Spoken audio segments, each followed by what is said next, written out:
Ready?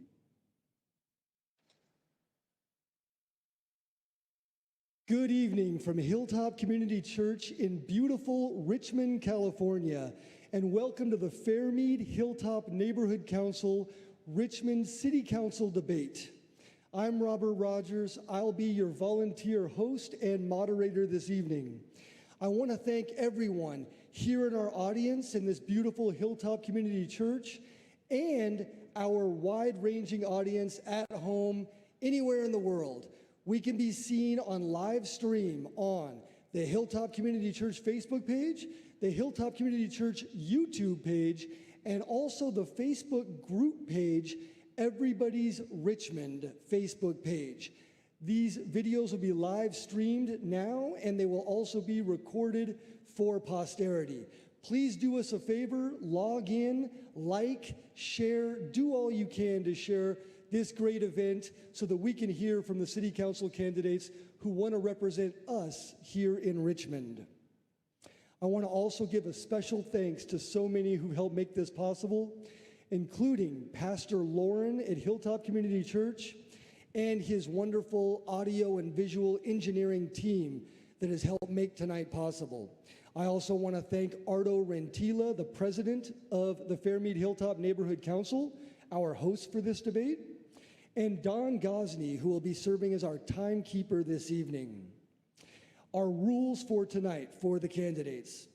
We are going to have an event that's going to include 2-minute opening statements for each of the 7 candidates up on the stage, followed by 10 questions, 80 seconds for each response for each candidate. Then there'll be an opportunity for a 2-minute closing statement for each candidate. The questions have been prepared by our good friends at the Hilltop Fairmead Neighborhood Council. That Neighborhood Council has prepared those questions. I've agreed to read them verbatim, which I will do. Also tonight, you will see the candidates up on the stage in a certain order. We have computer random generated all of the names tonight. So each question and the opening and closing statement will they'll all proceed in a random order that I'll read. I want to thank again the Fairmead Hilltop Neighborhood Council for preparing these questions and this order. Before we dive into the opening statements, let's do a quick introduction of the candidates that we have on the stage. We have, as I said earlier, 7 candidates vying for 3 open seats. Those are in 3 separate districts. We'll start in numerical order with District 2. District 2 candidates will be Cesar Zapita and Andrew Butt. For District 3, we have 3 candidates, and they are Oscar Garcia, Doria Robinson, and Corky Bouzet. And for District 4, 2 candidates, Jamin Purcell and Sohaila Bana. Thank you all so much for participating. Again, our candidates have no prepared notes, no electronics. You will hear straight from them this evening.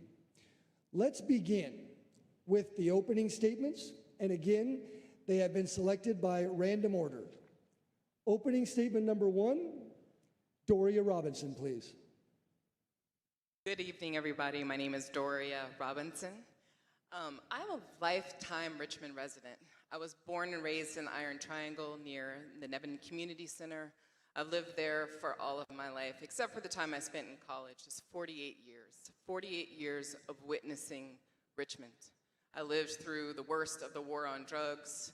I lost so many friends to drive-by shootings. I understand where we've come from as a city. I've seen the worst of what it's been in terms of violent crime, and I know that over the past 20 years, it has gotten much better. It's not perfect. We still have a lot to do, but I want the opportunity to give back to the city I love so much by helping to continue to move it in the right direction. Right now, more and more, our families are able to walk the streets. They're able to go to parks that didn't even exist when I was growing up. They're able to get access to more and more healthy foods. The air is getting cleaner. We have all kinds of programs that are helping to plant street trees and other things that help us clean the air. We need to continue to move in that direction. We need to have clear, solid plans for improving our city for our families, and especially District 3. I think District 3 has been left out of so many conversations over the years because we didn't have district voting. And now we have an opportunity to actually really be accountable to the families that live in all the neighborhoods of District 3. And I want an opportunity to champion the things that we need to address in our community. I have been endorsed by the local 188 firefighters, by Supervisor John Joya. I've been appointed to the State Board of Food and Agriculture by Governor Gavin Newsom. I have 20 years of experience running large organizations and budgets. I can do this, and I want to serve Richmond. Thank you. Thank you. Our next opening statement, Jamin Purcell. Hello, my name is Jamin Purcell. I moved to Richmond about 12 years ago with my now husband, Kelly, and I live there with my 2 dogs, Locke and Torvald. Since I moved here, this has actually been the longest I've ever lived in a single place. It is almost a third of my life, and I want to give back because it has given so much to me. I'm from Alaska. I was born there. It's dark, it's cold, often cruel. You might get snowed in, you might hit a moose, you might run out of gas for the generator. But we had an understanding. You had to be there for one another. And you didn't have to necessarily get along with everybody, but you had to know you could rely on your neighbor and they could rely on you. And I want to bring that value to the City Council and to Richmond. I have a background in a Bachelor's of Political Science, as well as a Bachelor's in Philosophy with a focus on human rights, social justice. I have a Master's in Law that I got up in Sacramento. In the time that I've lived here, I have worked for almost the last 8 years or so within the political realm. I've been on the May Valley Neighborhood Council. I've helped people get elected within the City Council of Richmond. I also have helped with Mark DeSaulnier when he was running for Congress for the first time. I've been working within the realm of politics for a while, and I want to give back more within that arena. But it's because of my work that is the reason why I'm endorsed by the Democratic Party, the Sierra Club, both of the cities' city unions, as well as County Supervisor John Joya. I think that there's a lot of work to be done, and I want to be able to make sure that the Richmond residents are put first, and that's why I want to put the future of Richmond first. Thank you very much. Thank you. Cesar Zepeda. All right, good evening, everyone. Thank you all for watching online, and for those of you who came out today, hopefully some of us figuratively and in person. Today is National Coming Out Day, so for those of you who didn't know, now you know. I am the founder of Richmond's first LGBTQI organization. That's where that comment comes from. I was also the former president and founder of the Hilltop District Neighborhood Council. I'm the chair of the Sierra Club Group in West County. I sit on the Community College Board for the foundation. I also sit on the board for GRIP, our family shelter.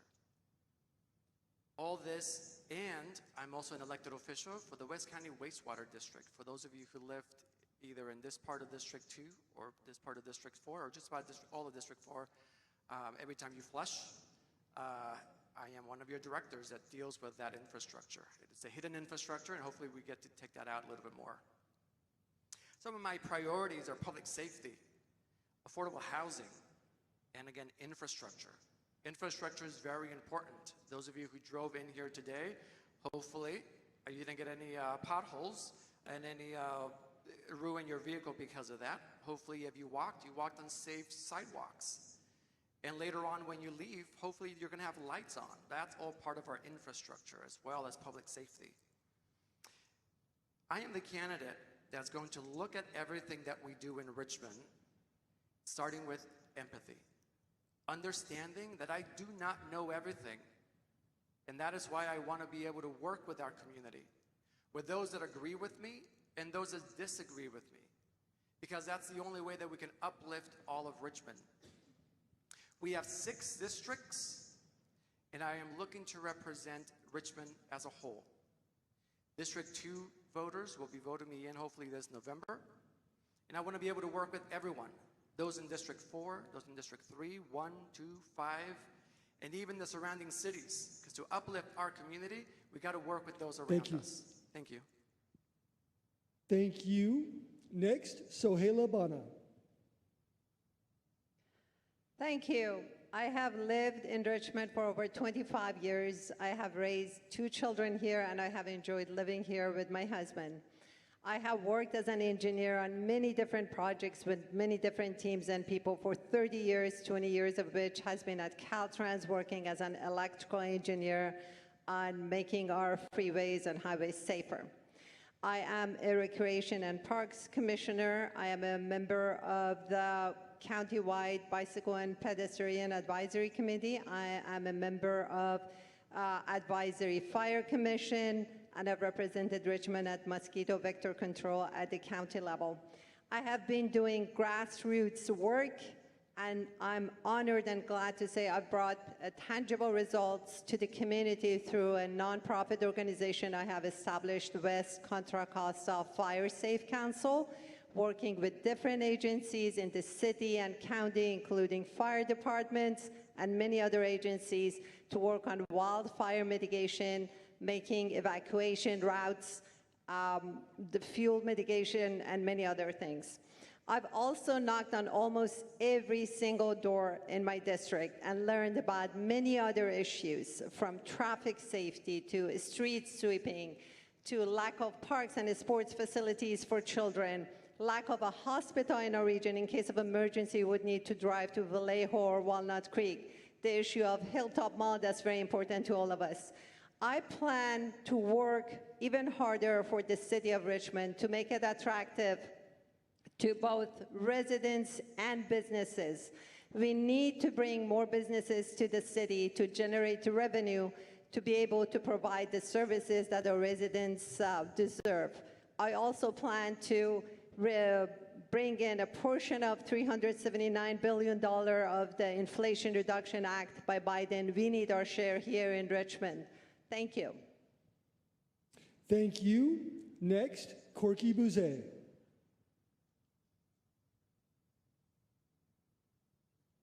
Michael, thank you, and to Hilltop Community Church and the people who came out tonight, thank you, thank you, thank you. My name is Cortland Corky Bouzet, and in reference to that name, you put behind it 3 things: experience, experience, experience. I have more experience in city government than anybody sitting at this panel. I've been doing it for over 30 years. I sat on the panel that brought Chief Chris Magnus here to be our chief and to have our public safety known across the United States of America and abroad. I also sat on every board and commission you have in the city of Richmond. I was a representative for the city of Richmond traveling to China and Japan. And in that travel, I brought back a $10 million project that is known as Terminal Number 1 here in the city of Richmond. My 3 items are, first of all, which tickles me because I started with public safety and then everybody seemed to chime in on it. Public safety is the most important thing you have in the city of Richmond. I have more ride-along hours with the police department than anybody, most of the officers there. I did it for over 3 years. We got to do something about the sideshows. We have to staff our police department back to where it was. They took $3 million. Doria and the RPA group took $3 million. That's why your police cannot respond, because we're short police officers.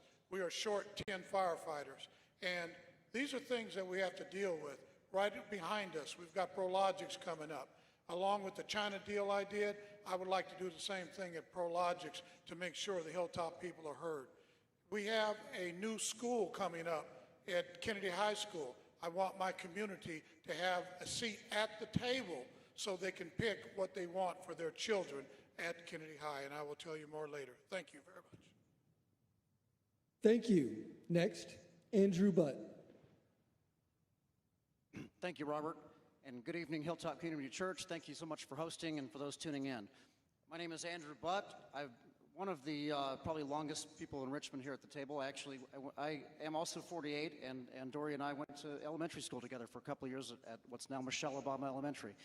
I'm in this because I really have a deep love and passion for Richmond. I'm inspired by those who came before me, people like Lucretia Edwards, who I knew well, who is the reason for a lot of the parks we have in Richmond today. She actually started the neighborhood councils in Richmond. There's an interesting story that's available online that you can read about that. And I think that Richmond has a lot of promise. You know, I'm in this inspired by those who came before me, but really for my kids and others who will come later. I think Richmond has a tremendous amount of opportunity. I think it's an incredible place. I think our diversity is our greatest asset, and I think we really need to harness that. I also think there's a lot of issues in Richmond. I think there is a real opportunity here to turn the city around. I think things have been going in a direction that has not been healthy for the city for a number of years. I think we really need to focus on being a good business, running the city well, running it efficiently, refunding our police department, getting a hold of some of these issues that are really driving people to wonder why they're staying in Richmond. And I think we can do it. I think we can do it if we work together. I think we can do it if we work with the community. I have put a lot of years in Richmond. I was a planning commissioner in Richmond for 8 years, appointed originally by Gail McLaughlin and reappointed 4 times. I was the vice chair of the planning commission. I was the planning commissioner in El Cerrito for 4 years. I was on the design review board in Richmond for 3 years, which I chaired. I care really deeply about this community. District 2 is an interesting district. It's got 2 areas that have been deeply disenfranchised for a number of years. I look forward to talking to those people at Parkchester, at Shields Reed, at Santa Fe neighborhoods, which really have not gotten a lot of service out of the city for a long time. And I think we can do great things together. I hope you elect me. I look forward to working with you all, and thank you for considering me for your district rep. Thank you. And next, Oscar Garcia. Good evening, everyone. My name is Oscar Garcia, and I'm running for Richmond City Council District 3. District 3 includes Richmond Central and South Side. I'm born and raised in Richmond, and my roots in Richmond date back to the 1950s when my grandfather moved here from Jalisco, Mexico. My parents are Mexican immigrants. I'm first generation, and my father has an 8th grade education, and my mother has a 3rd grade education. I grew up in Richmond during the very rough times of the 80s and 90s, and so stats for people like me are not very good. But I worked very hard to get myself through Kennedy, graduated from Kennedy, and eventually from UC Berkeley. And I'm now working as an environmental engineer at a top biofuels company here in the Bay Area. I'm a true servant here in Richmond. I've been active in the Iron Triangle Neighborhood Council, and I was appointed to the Community Police Review Commission.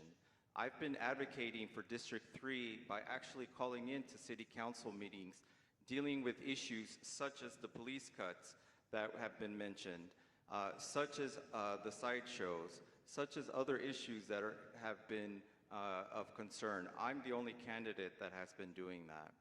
And one of my main focus areas is public safety.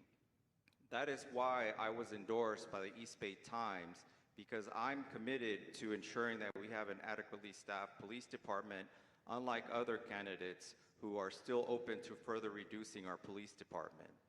So please consider my campaign that is truly committed to serving the everyday resident of District 3 in Greater Richmond.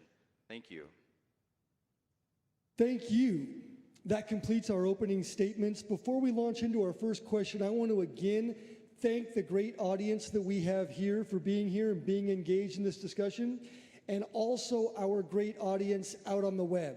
I want to ask everyone, if you can, to take a moment to look for and like and share this broadcast on Facebook, the Hilltop Community Church Facebook page, the Everybody's Richmond Facebook page, or the Hilltop Community Church YouTube page.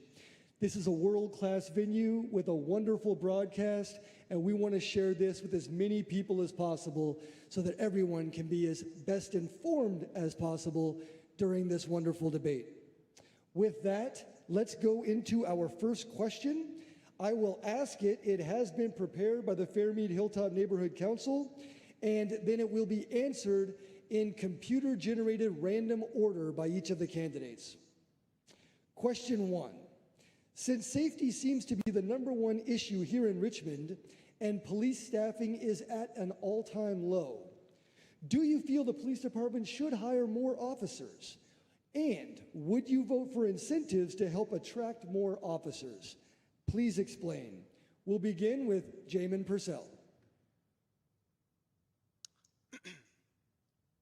Well, let's start off with, yes, we should be hiring. We have empty positions. The police department should be filling those positions. The problem is we aren't having anybody show up to be hired. This is not a problem that is exclusive to Richmond or one that is exclusive to Oakland. It is one that is problematic all throughout the state. We have actually just passed the current police budget, and their budget went up. But that still doesn't seem to be enough to attract officers. There's something about the line of work that has become less attractive. Part of it, in my opinion, is that we have put so many things at the feet of officers. We have made them like Atlas, and they're supposed to carry the world upon their shoulders. We should be, in fact, spreading that out to preventative measures. Things like unhoused services, mental health services. Now, to the second part of incentives, it would depend on what the incentive was. If it is just about larger money or initial starts, I think that we have to figure out where that money is going to come. But if it's perhaps an incentive of people who actually live here and from here, I would be open to it, yes. Thank you. Next, Sohaila Bana. I think the issue is a little more specific to the city of Richmond because our police force do not feel supported, they do not feel respected, they do not feel like they have the job security that they deserve. I happened to run to our police chief a few days ago and just asked her how the department was doing, and she said 5 more officers have resigned recently. They are going to other departments, obviously. So the problem is specific to the city of Richmond. I do support 165 minimum plus more because minimum is just to avoid overtime. We need a bit more for having community policing, for having evacuation drills and other things. And preventive measures in terms of crime, I totally agree. We do need to invest on them, but it doesn't mean that we need to cut the budget of the police department. Remember, by the state law, it's the law enforcement who is in charge of evacuation. If a public emergency happens, like a wildfire in case of earthquake or something, can you prevent such disasters and public emergency needs? No, we do need a minimum number of police officers, 165, and I would recommend even more to enhance evacuation drills, community policing, and other things. Thank you. Thank you. Doria Robinson. So I definitely think that we need to be staffing all of the empty positions that we currently have within the police department. I would totally support initiatives that would encourage more local residents, people who grew up in Richmond, people who understand our people who respect our people, to join the force. I also think that as we look at the issue of public safety, we should be focusing on solving our problem for public safety. How do we make Richmond more safe? Is that the only way that we do that, adding numbers of police officers? I actually just read an article today, that quoted Chris Magnus, who everyone talks about having this nationally recognized program that brought down crime in Richmond during some of our most highest crime rates, years of highest crime rate. And you know what he said? He He said that it was a community effort. He said that it was a combination of community policing, ONS, ceasefire, and all the other preventative and nonprofits that were working together to reduce crime. We need an approach like that. We need to continue the thing that worked and not go after an arbitrary number. We need to continue what works. Thank you. For the benefit of our audience at home, I will repeat the question before we go to the next candidate. The question is, do you feel the police department should hire more officers? Would you vote for incentives to help attract more officers? Please explain. Oscar Garcia. The police department definitely needs to hire more officers. When I first was appointed to the Community Police Review Commission, the police department received an award from the Attorney General for being a national example of community policing. Since then, I've seen firsthand the destruction of our police department. It hasn't been supported and it hasn't been adequately funded. So, as noted in the East Bay Times, over the years, our police department in the last 7 years, the number of officers has gone down 40%, 40. In the last year, it's gone down 26%. I highly recommend that all of you read that East Bay Times article so you can see what's causing the insecurity in Richmond, which is the inattention in our police department. So I also would like for you to read in that article that Doria supports potentially further cuts to the police department. And that really worries me because areas like District 3 really rely on the police department in order, because we're higher crime areas. And that really makes me afraid for District 3 if someone like Doria is elected. Thank you. Thank you. Next, Corky Bouzet.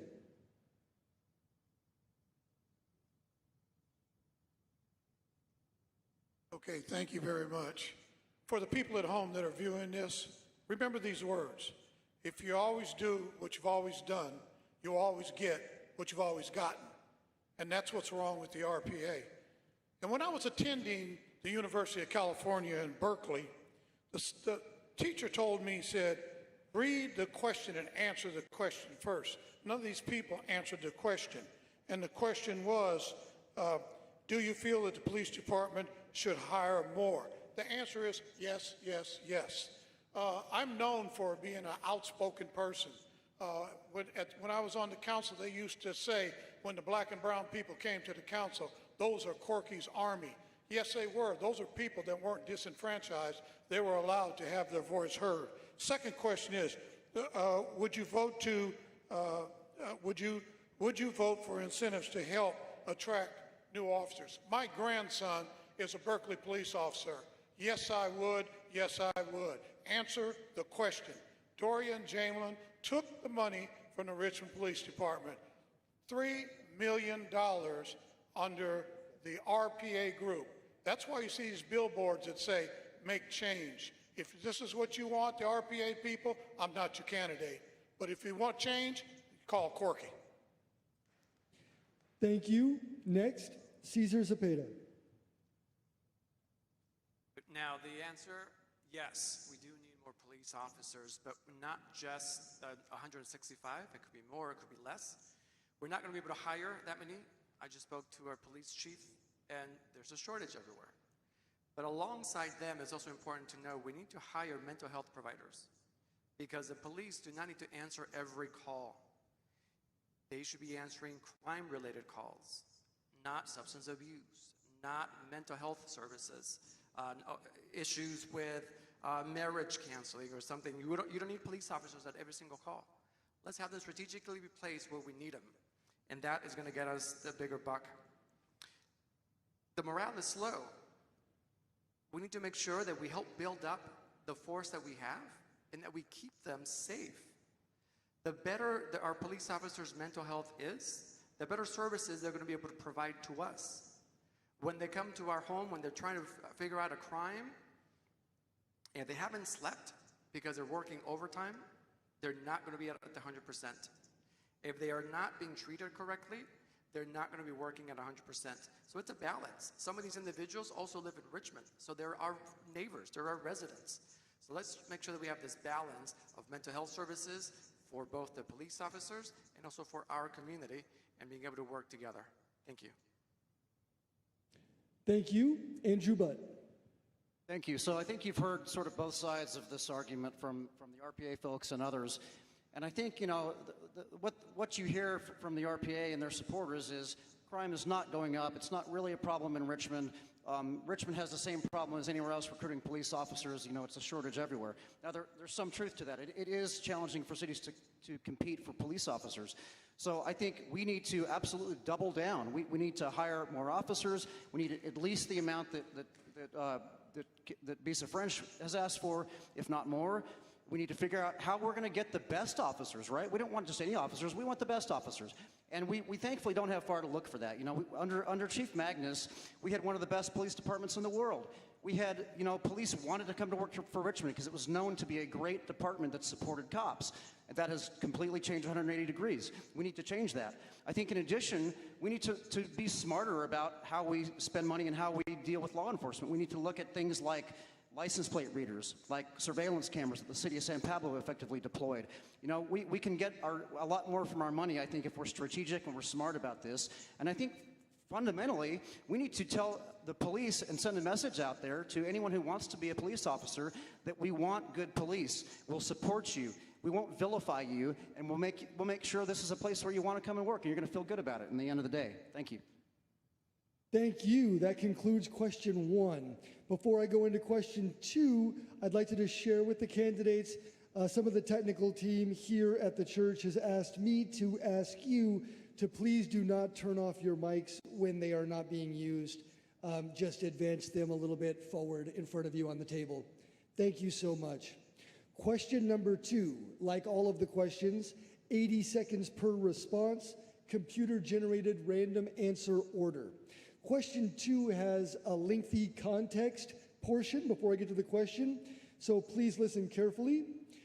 On July 26, 2022, an agenda item presented to the City Council requested voters to be allowed to decide whether or not to increase the Richmond Police Department's minimum staffing level to 165 officers. The level was requested by Chief Bisa French. 165 sworn officers is the staffing level that she, in her professional opinion, recommended to the council as necessary to maintain basic services for Richmond residents. This item was voted down by the majority of the City Council.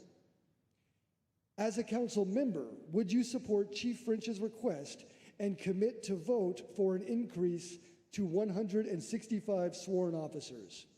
80-second responses, computer-generated random order. Jamin Purcell, please begin. Well, let's start off with the framing of that is that it was inherently a symbolic gesture. This was something that we are talking about a budget allocation, and those are not put before voters. That's not how we operate our city. Now, as well, we should be looking at how it's inherently unfair that we should be locking away money when we still have positions that are still open. We should be filling those positions. That's why we hired a firm to help RPD attract and recruit. We need to be focusing on filling them first before we create more empty positions and lock millions of dollars away that could be spent on prevention.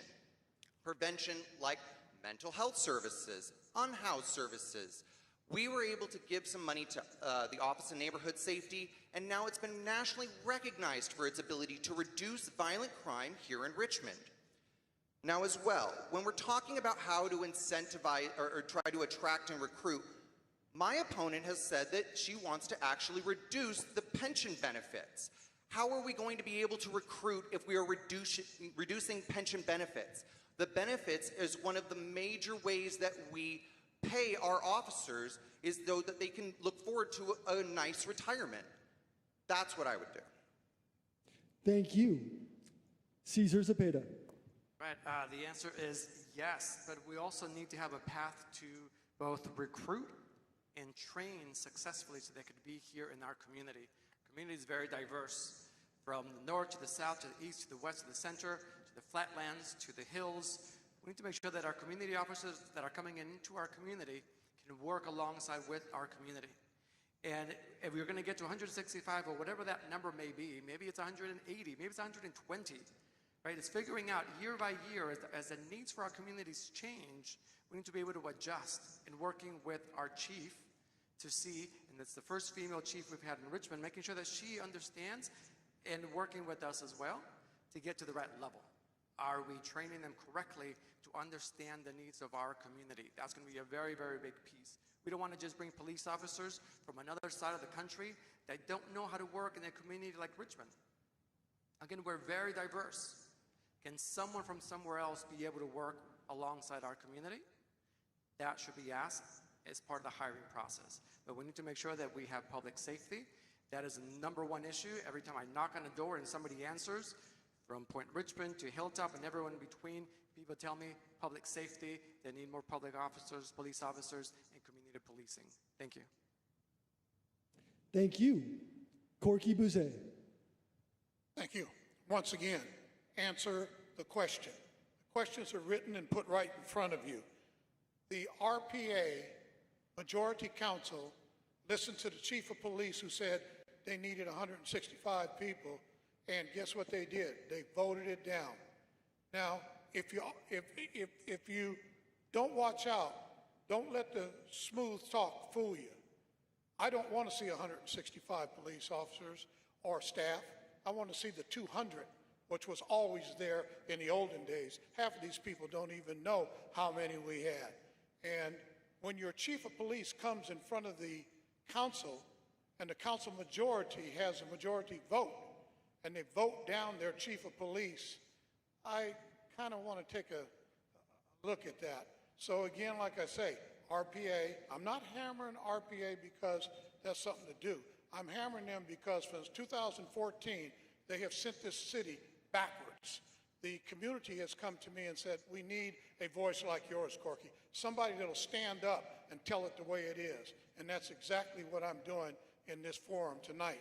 So when your chief of police, think about this. When your chief of police says, I need more help, you say, no, you don't need more help. We got money in the budget. We'll call a health person and have them come out and do your work. No way. Think about it, ladies and gentlemen. You've got a lot to think about here. Thank you. Thank you. Sohaila Bana. Public safety is actually it's the most essential service that the city provides to the residents. It's not just for regular times. It shows the ability of the city to respond to a public emergency. You guys know, we all know that Hayward Fault runs through a big portion of the city. There are two major PG&E gas transmission lines that cross that Hayward Fault zone. And we live by a wildfire area. So can you imagine what happens in case of a public emergency if we don't have enough police officers to keep law, order, to evacuate us, to actually do emergency response when needed? I have been endorsed by our firefighters and by our police officers because public safety is on top of our agenda. It is very important, and when it's the issue of supply and demand, if we have to pay more for our police officers, we have to pay more to hire them. We lost them, unfortunately. We lost a lot of capital that went into training them. When each of them resigns, we lose about $1 million of the training that went into that police officer. We have to make up for it, sadly, because our city council didn't support them. Thank you. Oscar Garcia. I definitely would support adequately staffing our police department at 165 officers if that's the recommendation of our police chief. I currently serve on the Community Police Review Commission, and I've done so since 2015, and I'm definitely not qualified to judge or to tell the police chief what, or counter what the police chief recommends based on her professional experience as to how many officers we need here in the city of Richmond. It worries me.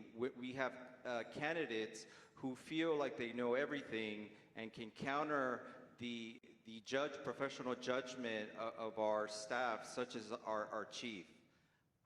So as part of hiring the adequate number of officers, I will really push for adequate recruiting. We have a large population of youngsters here in Richmond, and I want to create pipelines so that they are more interested and more willing to become officers here in Richmond, because we do need officers that look like us and that know our community so that they can best serve our diverse community here in Richmond. Thank you. Thank you. Doria Robinson. So again, I'm going to say this. What are we solving for? If we want to improve the safety of our streets, if we want to improve the safety of our parks and our schools, how do we achieve that goal? I strongly believe that public safety is a team sport. It is not just the police officers and the police department that helps us achieve public safety. We also need fire, emergency response, EMTs. We also need the folks that do preventative work. We also need the folks that are working with mental health. We also need ONS and other things like that. What we need is a team approach that's based on data. This whole argument that we have that the only way we can make our streets safer is to have 200, 300, 165 police officers on the street is not based in data. What we've seen is over the last 20 years is the crime rates in Richmond have steadily been decreasing. Look at it, look at the FBI data. Look at the data from our own police department. So if crime rates are steadily decreasing, and we have an also decreasing police officers, the number of police officers, what is it that's working? We have to ask complex questions. We have to be fearless enough to actually solve for what we want to achieve. And I believe public safety is a team sport. I believe, yes, we need to make sure it's safe and everyone is properly staffed, but it's a team sport. Thank you. Andrew Butt. Thank you. So firstly, yes, I would absolutely support the hiring of Chief French's recommended 165 officers. I think, listen, folks, we've got to start listening to the experts around here, okay? We have a phenomenal police chief. Bisa came up under Chris Magnus. She was a part of that success story. She knows how to get things done, people. It's not rocket science, okay? Chris Magnus himself said that the reason he was able to have such a successful community policing program was because he had the support of the council. He was able to hire the officers he needed. He had the courage to actually disrupt a police force that was having some issues and transform it into one of the nation's best police forces. Now imagine that. Here we are a few years later, and we're just struggling to do basic things. We have no community police policy. We have no bike police. We have no regulatory unit. We have a reduction of detectives. We can't solve crimes. They're so backed up there. They're just totally unsupported. They don't have the staff. And I don't care what the data says, and if you look at the FBI data, it actually has gone up since things have changed over the last few years. But, everyone in Richmond knows that we have some serious issues. When you call the cops, they don't come. You know why? Because they've been defunded. Now, the people behind defunding is the RPA. There's an article written by Shiva Mishak, who's Eduardo Martinez's campaign manager, and Mike Parker, where they talk about specifically defunding the police. They said it wouldn't go over well, so they came up with the name reimagining. But they defunded. Let's get real. Thank you. Before I go into question number 3, which will be on a fresh topic, I want to again thank our large and growing audience at home, or I should say on the web and on mobile devices. Please continue to like, share, and bring others into this conversation. Thank you so much. Question number 3, 80 seconds per answer for each candidate, the order computer randomly generated. The context and then the question. Context. Companies and dealerships are leaving Richmond because they feel the new business tax, Measure U, which was created by our current city council, is unfair. What would you do if elected to keep good businesses from leaving? We will begin with Cesar Zepeda. That's a really great question. First, we want to make sure that we're equitable. Whether you're a small business or a large business, we want to make sure that we bring and we keep your tax revenue in Richmond. We don't want you to leave. So if this question here was looking at the car dealerships, or that's the big talk out there about the car dealerships, bring them to the table. Let's negotiate. What's going to make it equitable? Measure U also ended up lowering a lot of the small business tax. So over 1,000 small businesses ended up getting a much smaller tax at the end of the day. In a couple of years, in 2024, 2025, Chevron's going to be able to pay into this tax. Right now, they're not able to. Once they're able to, and we get more tax revenue into the city, let's look at this whole thing again.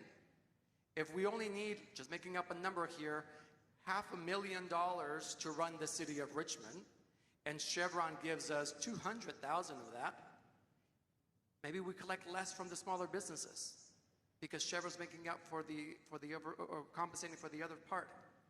Let's continue looking at this year over year and bringing the businesses to the table to making sure that, again, we're equitable and we have opportunities for everyone. Thank you. Thank you. Oscar Garcia. So what would I do to keep good businesses here in Richmond? My top priority would be to attract more businesses here in Richmond. And what I mean by that is investing on things such as bringing state climate funds and make Richmond a hub for renewable fuels and generate associated businesses such as restaurants that will be feeding the folks working at these new jobs, the tax revenue that would be generated from these various projects, and just bringing in more businesses that will then feed the other businesses. One of the things that I see often in the morning is the backup on the Richmond Bridge. To me, that's a huge missed opportunity for Richmond in terms of having businesses here in Richmond.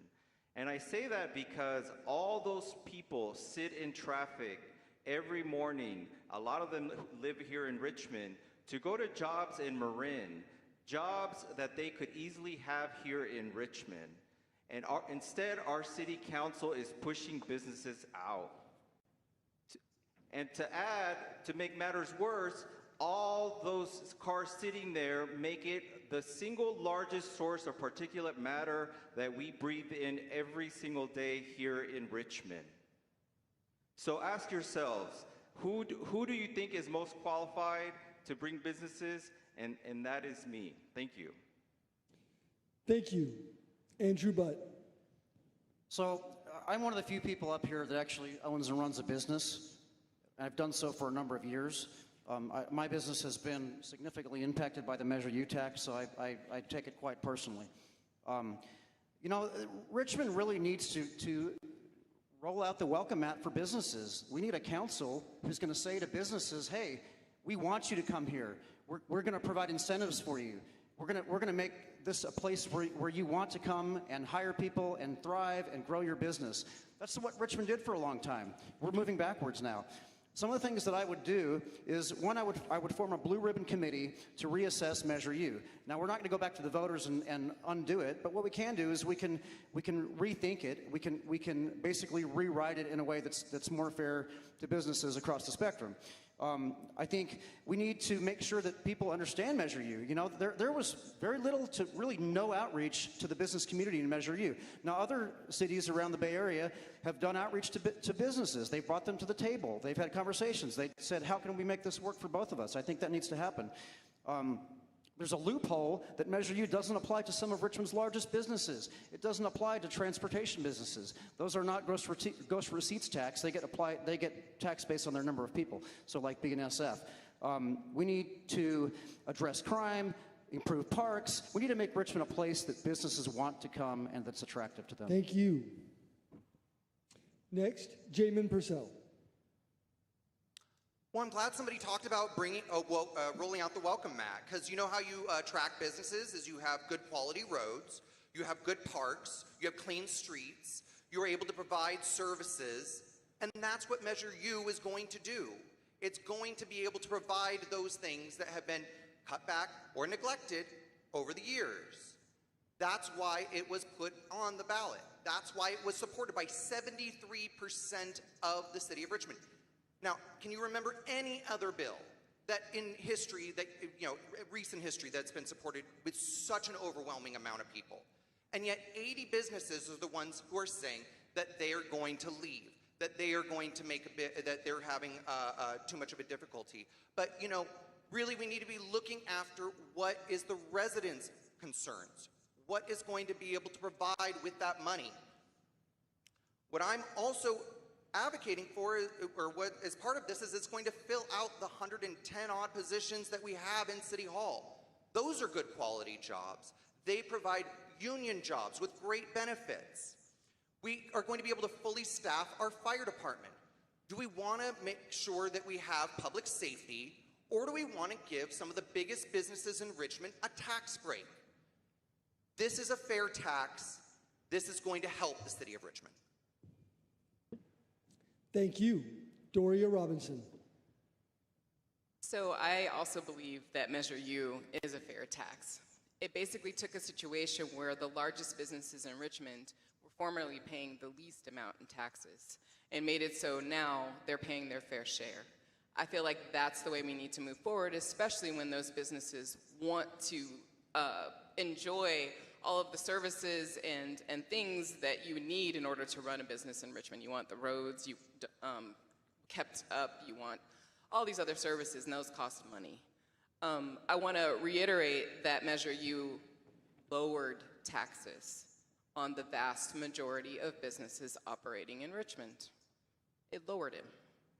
I want to also say that when speaking to our police, our firefighters, our city staff members, they point to Measure U as the way that we can actually have the resources that we need to fill the vacancies that are actually occurring across city government. It's not just in the police office, in the police department where we have positions that we can't fill, but there's massive vacancies in city staff that make it really hard for us to function as a city.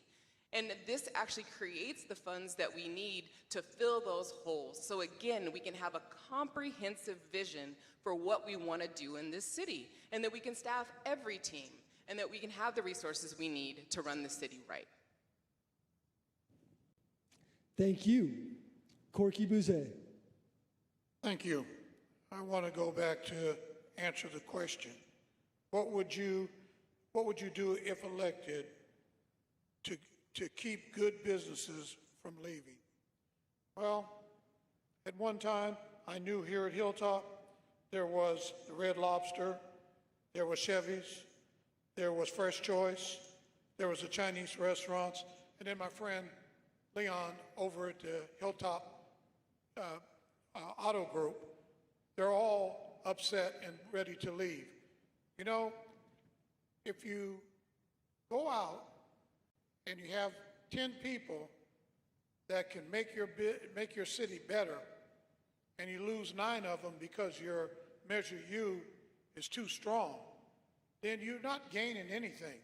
You're creating a bigger hole than you had before. You need somebody that's going to fight, and that's what I'm known for. My history speaks to it, a fighter. And that Measure U, I have to sit down with my council members, and if they don't want to work with me to keep the businesses here by lowering the Measure U tax, then I will expose them to the community. You have to have business. You have to generate money. And if you don't have people to pay, you won't get the money. Thank you. Thank you. Sohaila Bana. I reached out to businesses to see how they are affected by Measure U. Specifically, I talked to Judy, the finance manager at the state dealership in Automall Plaza. She explained to me that they have gross revenue of, say, $5 million. Their profit margin is 0.5%. They are being taxed 0.4%. That is, they are taxed 80% by the city, in addition to all the other taxes that they need to pay to the state and federal government. That is not fair. It needs to be adjusted. So Measure U as a whole, upgrading or updating business taxes is not a bad thing, but the way it is on gross revenue, it's very unfair to certain businesses, and I don't understand why it should reduce the tax on some businesses when they were not complaining about it, even though if they were small businesses.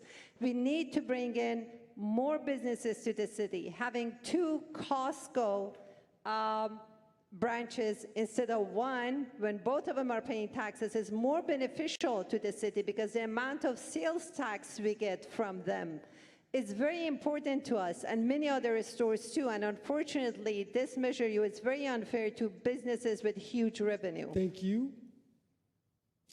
Thank you. Now we will be moving to question number 4. Before we do, I want to thank our audience on the web. We see you. We appreciate you. Please continue the vigorous debate, commentary, likes, shares, and so on. Thanks very much for growing this audience. Question number 4. This is about specific districts that each of you wish to represent. What are the 3 most important issues in your district? State your district, and please tell us how you would address those 3 issues. The order has been randomly generated by a computer, and we will begin with Sohaila Bana. Thank you. The issues that have high priority for my district, I believe, are the same issues for the entire city, and we can talk more. I am from District 4. That's Richmond, east of Interstate 80, plus Fairmead Hilltop and Hilltop Village. Number 1, public safety. Second, economic development and balanced budget. And number 3, quality of life issues like clean and safe streets that are walkable and bikeable and nice parks and sports fields for children. We do need economic development to bring more businesses, to create more jobs, to bring more taxes to the city in order to be able to provide for these services for the residents. And public safety, as I said, is the most essential and basic service the city is supposed to provide to residents. It's a must, it's number 1, it must be provided, and I'll do my best to enhance it.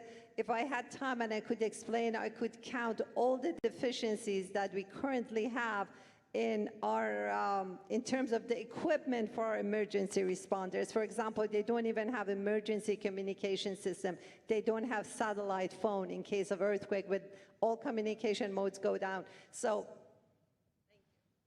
thank you. Cesar Zepeda.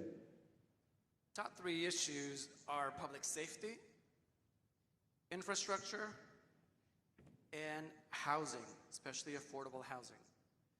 And the district is very diverse. You've got Hilltop, you've got Parkchester, North Richmond, Shield Reeds, Santa Fe, Point Richmond, and a sliver of the Marina Bay.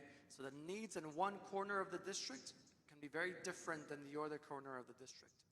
So understanding all of them, infrastructure for them, and public safety, what it means for each one of them. We'll start with public safety. In Point Richmond, I've been getting questions about lights.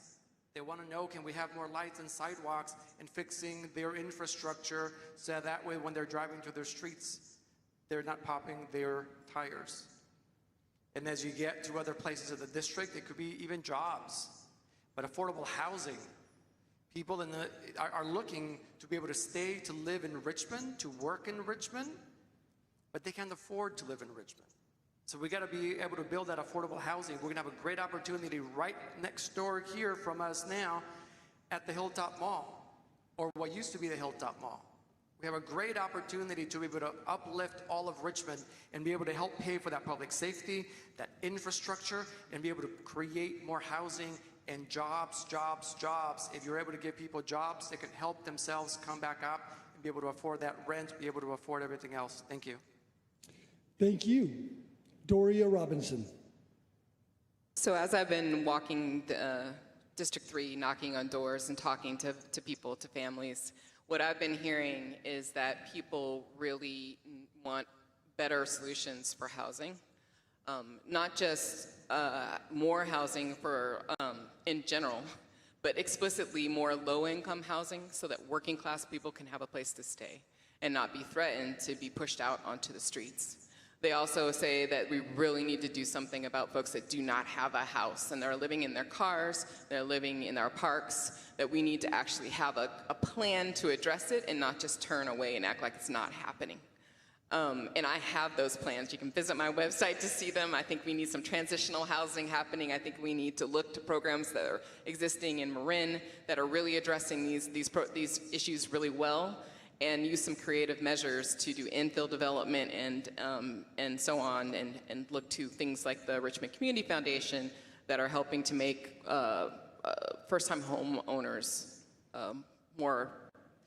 buying a home more probable. They're also saying that they want the streets to be clean. They want to stop illegal dumping. They also want to make sure that the streets are safe and their kids aren't going to be hit in the streets by people doing donuts or people, speeding down the streets. And I think we can do that with all kinds of the traffic calming measures and the green streets and the complete streets plans that we've been working on. Thank you. Thank you. Oscar Garcia. So over the past 5 years, I've worked with all of the neighborhood councils in District 3 to address issues important to all of the neighborhood councils. And in the last couple weeks, I've knocked at over 1,500 homes. And the three issues that keep coming up are issues related to public safety, mainly that the police department never shows up when people call them. Secondly, that the conditions of our streets, that the streets are filthy. And the third issue is that we're not adequately addressing the homelessness issue. So in terms of addressing public safety, I will focus on recruitment and retention. I will make sure that our officers are better recognized and appreciated. In terms of related to homelessness, I will apply the model that has been established by Berkeley, which is steering folks to the resources that they need and not leaving them in these horrendous conditions in the streets. And then in terms of cleaning our streets, that's going to require us focusing on our tax revenue so that we can afford to have adequate public works and the police department to crack down on all of this illegal dumping that's happening in our community. Thank you. Thank you. Andrew Butt. Thank you. So I'm running for District 2, and the three primary issues that I see in my district are crime and safety, first and foremost. That's kind of a constant here. Industrial noise and pollution.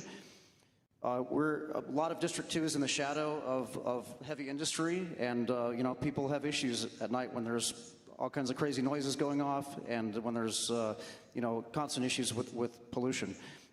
Blight and dumping is a big issue. I think that's citywide, but certainly throughout District 2. And so the things I would do to address these are, first of all, what we've talked about before is hire and staff more law enforcement. And really look for the best, right? We should look nationally for the best law enforcement officers that we can find, and make sure that they're hired, they're paid well, and they're appreciated. Secondly, staff code enforcement and blight abatement. Those are two things that have basically been put to the wayside with the reimagining and defunding. So I think it's important to have that critical piece of the city working and working well. There was a time when they would go out and they would immediately paint over graffiti. They would pick up trash. That's not happening anymore. It's getting really bad. And then finally, I think, looking at the Richmond Municipal Code and seeing where we need to change laws in some places, work with the community, figure out and law enforcement to reenact new laws. Thank you. Thank you. Corky Bouzet. Thank you for the question. Once again, read the question. What are the three most important issues in your district? My three most important issues are public safety, development, and the unhoused. In the public safety, bring the police department back full staff. In the development, do Point Malati. We could fix Point Malati, and we could make a lot of money out of Point Malati, and we can do the Zeneca project, get it done, and we can do terminal number 1. And then the unhoused. We really have to do something about our homeless program. We have to work at it. We have to get it done. You need a strong person that can go out and figure out what other people are doing and do it ourselves. That old thing about, everybody's got the problem, there's nothing you can do, that's malarkey. I would not ever go for that. And then, most of all, Doria and Mr. Purcell, we got to get rid of the RPA. Remember this, ladies and gentlemen, they've got 5 votes on the council. Any of these questions, the council controlled them. So they vote up or they vote down. They control the council. And if you remember that, and you're voting for Doria, you got 6 now instead of the 5. And so you want to be very careful. So what I would do is make sure that my community is safe, especially my seniors. Thank you. Thank you. Jamin Purcell. Well, I'm going to start off with I've knocked on over 4,000 doors, and from what my priorities are based off of what I've heard at the door: public safety, housing, and services. And I'm glad that other people are talking about bringing up services too, because you know how you're going to pay for that? Measure U. You're not going to be able to pay for it by pulling it from another department. We are already filled out on our budgets. We are not magically going to have more money rain from the sky. But if we want to have services like paving, parks and rec, code enforcement, trash and weed abatement, we need staff. We need people who have the ability to be able to do that. When we're talking about housing, we should be looking at housing that is actually healthful housing, infill housing. We should be taking abandoned lots and turning them and building up, rather than looking at Point Melati. It's a done deal. Stop talking about it. And stop talking about AstraZeneca. It's a waste site. It was not fit for people to live on the first floor if they had any immunocompromised systems. It's ridiculous. So, as well, for public safety, it's about prevention, infrastructure solutions, safer streets to be able to prevent donuts. The Office of Neighborhood Safety, again, was nationally recognized to be able to bring down violent crime. We should be supporting these preventative efforts, and I would like to do that. Thank you. We'll now move on to question 5. This question has a context section and then the actual question. I want to remind our candidates, our audience, and our audience across the web that these questions are provided by the Fairmead Hilltop Neighborhood Council. Thank you very much for crafting these questions. Context, question number 5. We asked our mayoral candidates this question last week. The Richmond Progressive Alliance is a well-known political organization in Richmond. 4 of our current city council members are RPA members. What does the name Richmond Progressive Alliance mean to you? We'll begin with Cesar Zepeda. Thank you. The RPA is a very well-known organization in the city of Richmond. They're more environmental, and they're looking out for individuals.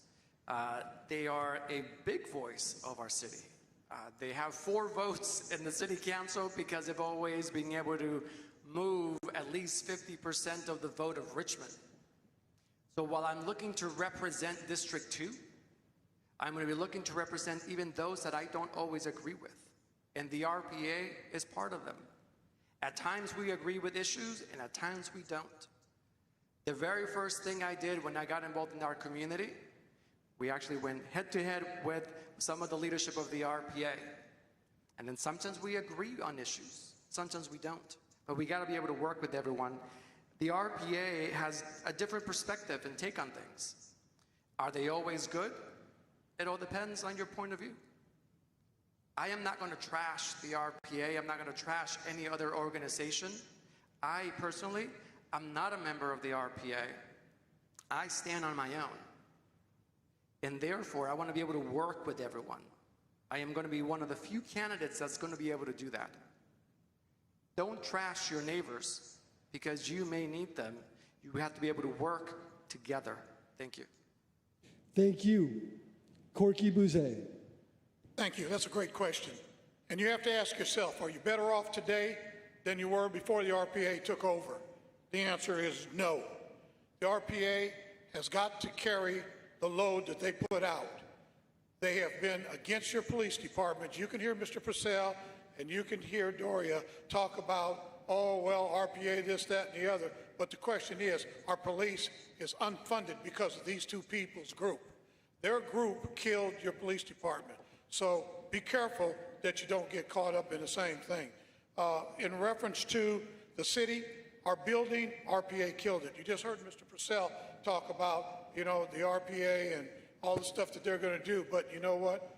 They have 5 votes. Guess what? They can build a Taj Mahal in the middle of McDonald Avenue with 5 votes.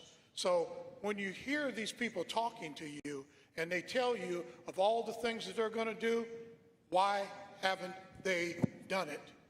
You need somebody who is not afraid to step up and say, you guys are wrong. And ladies and gentlemen, at home, think about this. Look at your city council meeting. They fought with Mayor Butt on every single issue he brought up. He can't almost get enough votes to cancel the meeting. The only reason he does, because they want to go home. Thank you. Thank you. Doria Robinson. So I'm going to say it really clearly, and I'm going to say it once. I am not an RPA member. I have never been an RPA member. I've actually struggled with the RPA because I do not agree with every single policy. But I also am big enough to recognize when I do agree. And I partner with people that I do agree with. I think that it has been interesting to see how my opponents try to label me an RPA member when people who actually know that it's not even true. What I'd like to say is that as a lifetime Richmond resident, I find it fascinating how folks are not recognizing how Richmond is so much better than what it used to be. If anyone who has grown up here just looks around at the things that are happening today, you know that it's been getting better.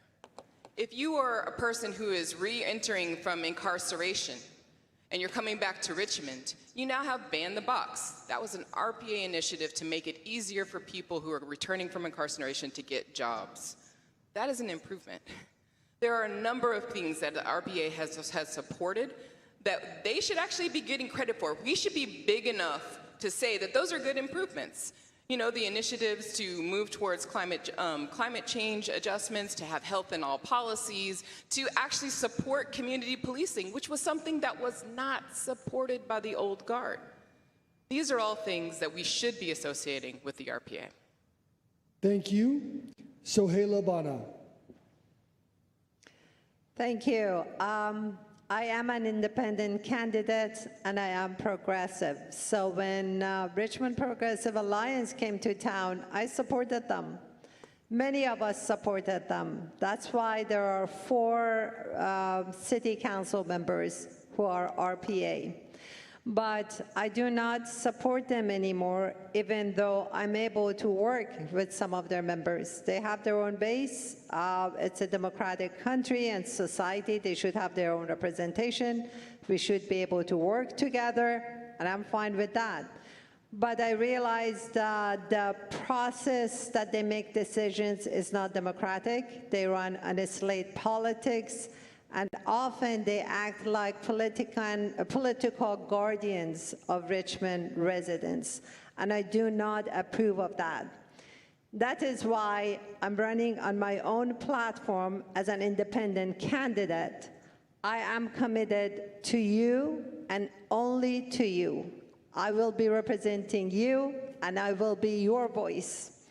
Having said that, I'm sure there are many people on RPA side too who have the love of Richmond and want the good of Richmond in their heart, so we should be able to work together at the city council and at other levels. Thank you.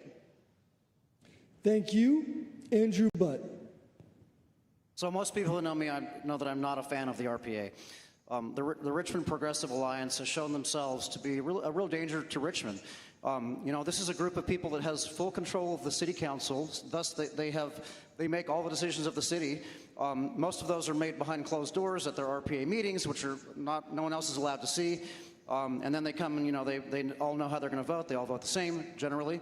A lot of the decisions are made by people that were never elected. People like Mike Parker, rest his soul, a smart guy, but he knew what he was doing, and now that they've taken over power, I think they've shown what happens, right? Look when you need to call a police officer, they don't come. I think the RPA really they look at Richmond as a grand social experiment to the detriment of the Richmond residents. They don't listen to the community, and they don't listen or respect the advice of experts. They're anti-business, they're anti-development, they're anti-police. They have unproven ideas that don't work, and when they don't work, they double down on them. They're frankly a group of socialist Marxist ideologues who want to bring that to Richmond, and they're succeeding thus far.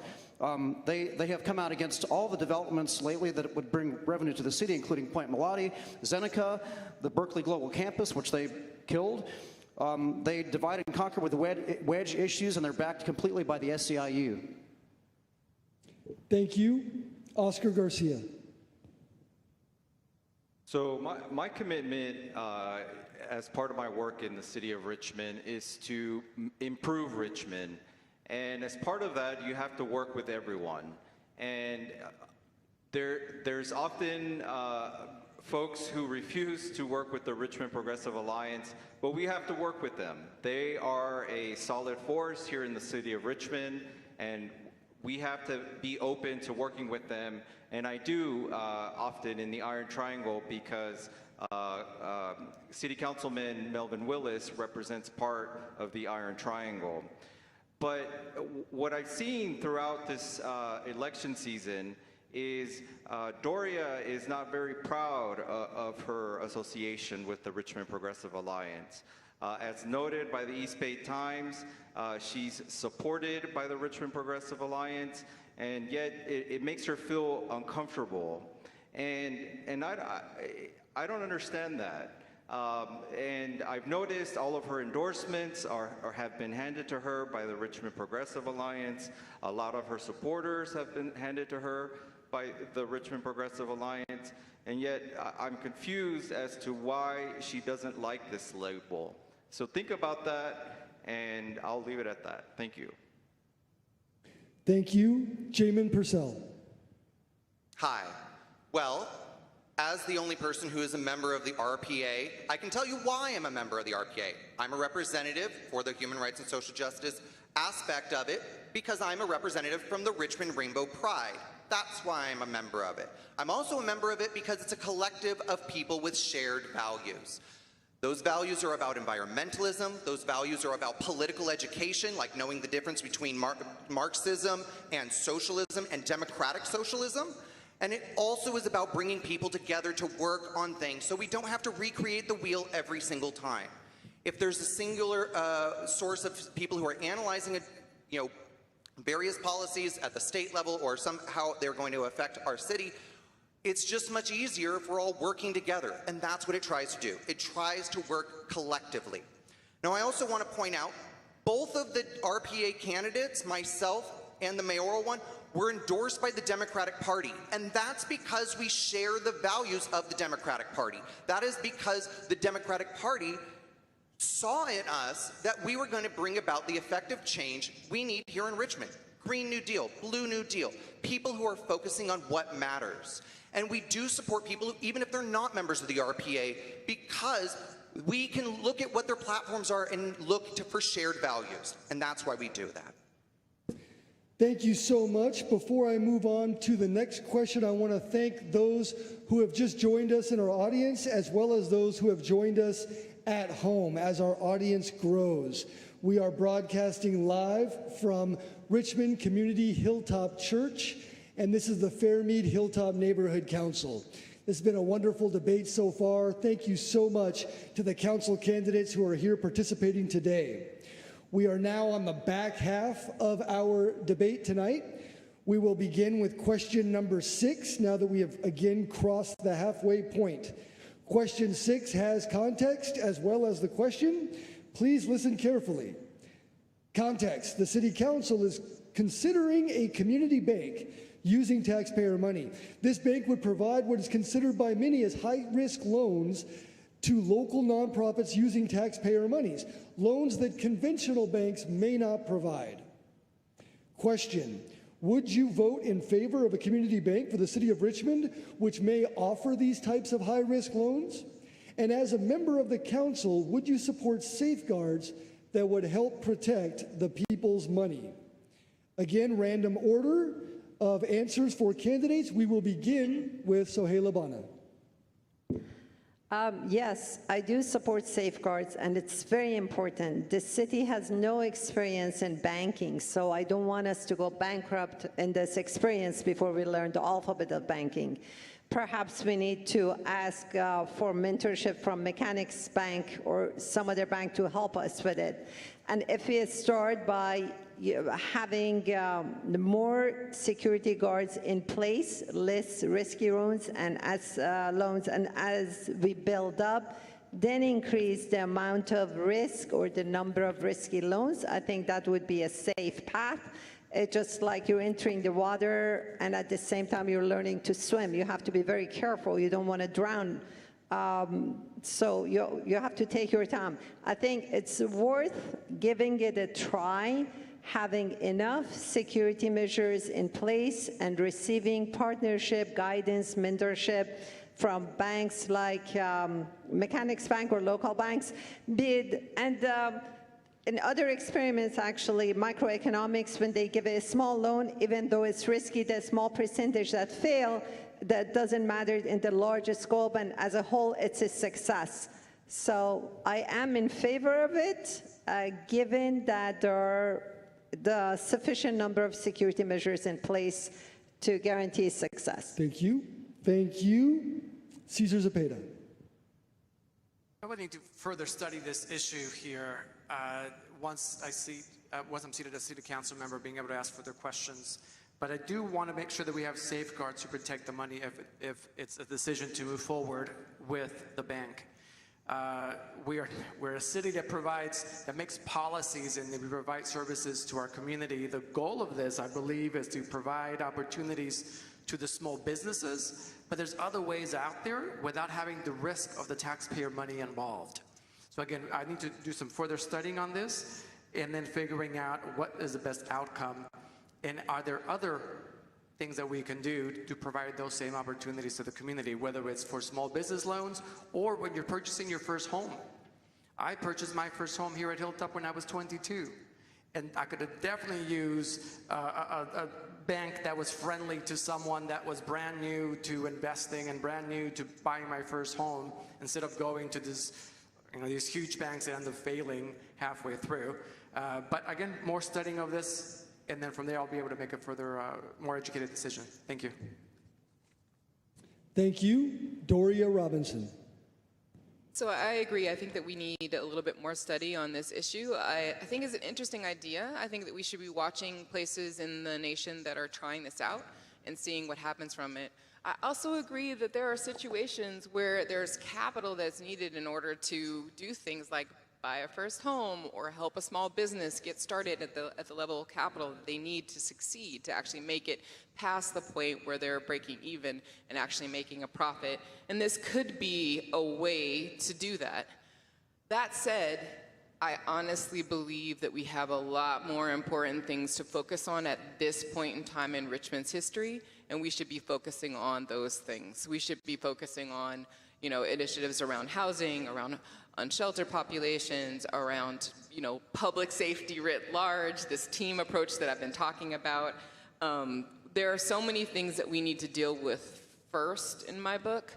I feel like once we can stabilize some of those things, we then, as the situation needs it, if we're dealing with housing and we're thinking like, how can we make it more possible for first-time home buyers to get that home loan in a non-extractive way? And then if this becomes a tool that we could do that, in that context, then great. Let's figure it out, let's try it. And let's watch where people are doing it around the nation and learn from them before we just go out there and try it. So that's what I think. Thank you. Oscar Garcia. I would be open to evaluating a community bank, but I would walk into those conversations very hesitantly. The reason why is the city finances are not in good shape.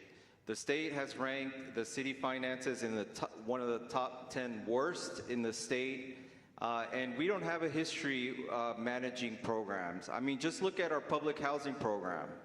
Does anyone, these are the type of, that would be the level of service that we would be providing using potentially hundreds of millions of dollars from the city, and it makes me very nervous to think that we would be doing that.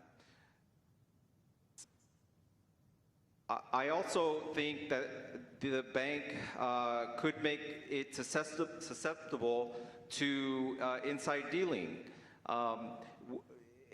There's a lot. If there's a lot of money moving in the wrong directions, people that are friends or actually on the city council could directly benefit from what is meant to help our businesses that are still struggling post-COVID.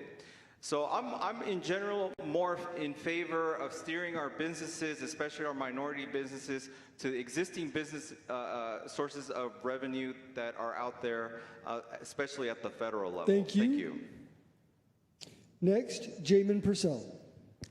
Well, there seems to be a lot of confusion about what a community bank is. So what it is a bank that is owned publicly, and it doesn't look for revenue-driven schemes, overdraft fees, late fees.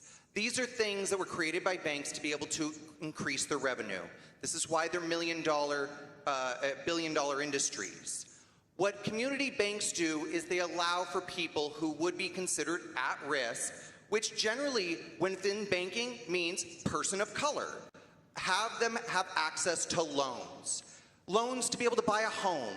Loans to be able to start a business. That's what community banks do.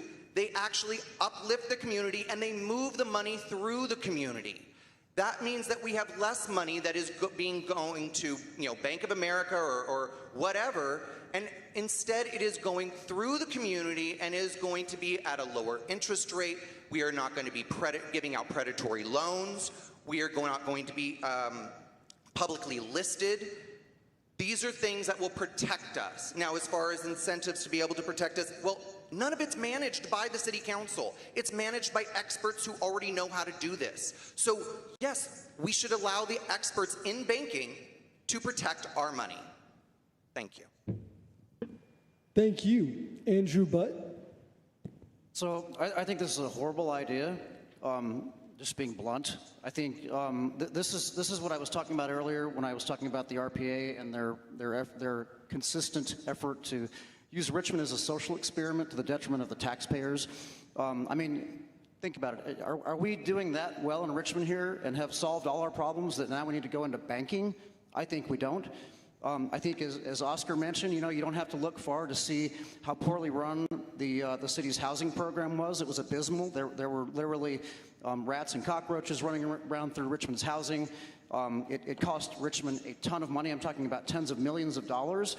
And so, to think that the RPA wants us to take Richmond to be a community bank, which is backed by taxpayers, it's patently absurd to me. I think we need to get our house in order first. I think it's okay to talk about ideas that might be to the benefit of those living in Richmond. And I'm okay to talk about it. And I think, bringing in experts and seeing what they have to say, look at other municipalities who have done this. There's a lot of articles out there. I've looked at a number of them that say this is incredibly dangerous and it's incredibly risky. Richmond's a city that has been on the brink of insolvency for a long time. I think this is the last thing we need. And I think that the fact that we're talking about it just shows you how bad off we are with the current leadership. Thank you. Thank you. Corky Bouzet. Well, ladies and gentlemen, another one of those hoodwinking things. I've ran 3 businesses. You have to know how to run your business in order to make it work for you. Credit unions. We got the city of Richmond to run. We shouldn't be out trying to deal with that. Let me take you back to 2014 when I was on the council. Gail McLaughlin and the RPA tried to do land banking, where they would take your properties off and put it in a land bank, and that didn't fly. Now they come back with a credit union. You got a credit union right across the street. We need to be running the city of Richmond's business and stop reinventing new things. So what I want to say is, if you remember on 2014, I got into big trouble because I was fighting for the new Hacienda project. In that Hacienda project, guess what? The Housing Authority was squandering the money that belonged to the housing. They were stealing the equipment and doing all that kind of stuff. The people living there were living with bed bugs and rats and roaches. Today, that housing project is up and going, and guess what happened to our housing authority? We moved it over to the county because we couldn't handle it. So now the county is doing our housing authority, and we want to put a bank together. That's just a quick grab for the RPA people. Doria knows what's going on with that. She'll benefit from it. Jamie will benefit from it. But people of color, they won't benefit from it. Thank you. Thank you so much. We will move directly into question number 7. It has a contextual component as well as the question. Please listen carefully. Context: there are community members who are concerned that the Hilltop Revitalization Plan for this area will disenfranchise less affluent areas, such as the downtown McDonald Avenue area, that are also seeking development. These areas are ones that are predominantly made up of people of color, with businesses owned by persons of color. Question: if elected, what would you do to ensure the lower downtown Richmond area receives its fair share of development and jobs? Random order, first answer, Doria Robinson. So this is one of the questions that I really like to answer. I feel like we have an opportunity at this moment in Richmond's history to actually build on the successes that we've been experiencing over the last 20 years. We're getting national recognition for the different initiatives and programs that we've started here, from health and all policies to the Richmond Greenway project to the community policing that we used to have and we need to bring back in a way that's right for our city, even to creating a plan to transition away from the industrial kind of infrastructure that we've had towards a new vision. I feel like we can actually capitalize on that story, that triumphant story of Richmond, and actually create specific development plans in multiple places in Richmond where we don't have to think from a scarcity model where we can only compete. Either it's Hilltop or downtown, but not both. I think we actually need to think about both. I think we need to figure out what is the niche of each particular area that we could develop, from the marina to the downtown, and we need to actually build that vision and attract new business, attract new businesses to Richmond to build up our districts, to have a place for us to go at night, to eat some food, to go bowling, to go to movie theaters in multiple places with unique identities. I think that's what we can move. Thank you. Sohail Labana. I believe we need to connect communities together. As a director of Citizens for Greener El Sobrante, along with the president of the organization, we reached out to Prologis and suggested to them that we would need a green path, bikeable, walkable, from District 4 to the east of I-80 to Hilltop to bring businesses there and retail. For the longest time, we've been asking the county and city council members to connect two sides of Richmond, District 4 to the rest of Richmond, through a bikeable path that connects to the Bay Trail to help the businesses and also improve recreation and everything. We have not received any cooperation or attention from city councils nor from the county. I believe it's very important to connect communities together. Those who live in District 4, east of I-80, they know they never go shopping to other parts of Richmond. They spend their money and sales tax goes to Pinole. We need to change that. We need to connect communities. We also need to start a campaign for people of Richmond to spend their money in Richmond, and other things that we need to do, like cultural festivals, music concerts, to bring attention to those businesses and urge people to spend their money in Richmond. Thank you. Jamin Purcell. Well, I'm going to point out another instance when RPA agrees with people they didn't normally, which is with Corky, answer the question that was asked. So what we should be doing is both of the developments. We should be looking at what we can do with the downtown. We need to be doing mixed use, in my opinion. Shop at the bottom, house on top. I'll give it its own character. The Point Richmond area is quite quaint. It is nice on its own, but what about the rest of the city? And the downtown, if we don't remember, was killed when we created the mall. So we need to be bringing it back and bring that energy back to the downtown. We need to be having an active business centers. We've already started that, but we need to continue that. We need to bring back what we used to have with music clubs and things like that. Entertainment. And also entertainment that doesn't necessarily mean alcohol would be great. Something for everybody. Something our kids can do, finally. You know, we love roller skates. Why do we not have a roller rink? I'm just going to say that right now. So I really do think we need to be focusing on that area and being able to incentivize them. And you know how we can do that? With a community bank. The community bank would be able to give the loans to be able to allow small businesses to be able to thrive in the downtown. And that's why I'm going to be a representative, not just for District 4, but for the whole city. Thank you. Oscar Garcia. So this is a very personal issue for me. I've been working in the Iron Triangle Neighborhood Council, and one of the most frustrating things for me over the last couple years is the city not developing or helping the developer who's trying to develop 12th and McDonald, which is in front of Foodsco. They've hit a lot of hurdles, and they have plans for an amazing mixed-use site that will include low-income housing and market-rate housing. And it's at a standstill. It's not happening. And my vision is to model the Fruitvale development in the city of Oakland and bring that to downtown Richmond. We deserve that in downtown Richmond. I live down the street from downtown Richmond, and there's a lot of potential in that area. My grandfather used to speak very highly of when he used to hang out along McDonald Avenue back in the day. And I want to bring that and create generational wealth in downtown Richmond by allowing people to purchase the built housing and also to encourage locally owned businesses so that we have somewhere to go in the evening. Thank you. Thank you. Corky Bouze. Thank you. You know what really bugs me? Whenever they need somebody to do something, they get on the black and brown people. We're going to do it for the black folks. Why don't we just do it for everybody in the city of Richmond? We don't need to do it just for the black folks. I started downtown there where Oscar's talking about with Lily Mae Jones, the Lily Mae Jones Greenway. That was supposed to be named after her, and it really hasn't been done the way that it was supposed to.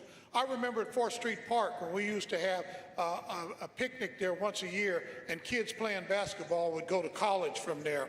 I was there when they did the center down there, and one of the rooms are named after Lily Mae Jones. How come black folks don't get that kind of credit and get their name put on stuff?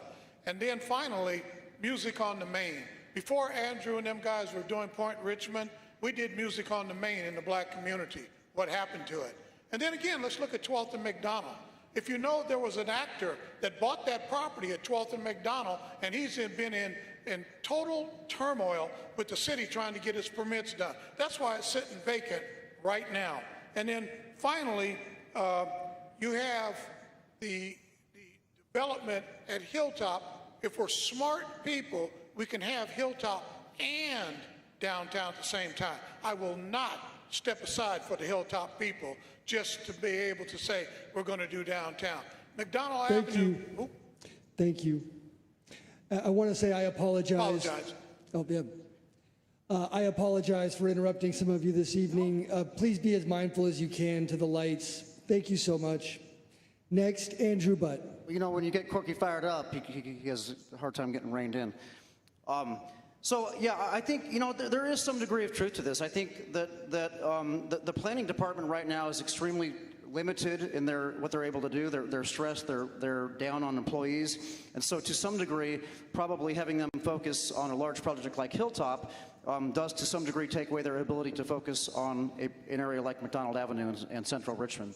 I think, you know, it's a little ironic to me. The RPA talks a lot about, specifically in regard to Point Melody, that the focus should be on developing the downtown.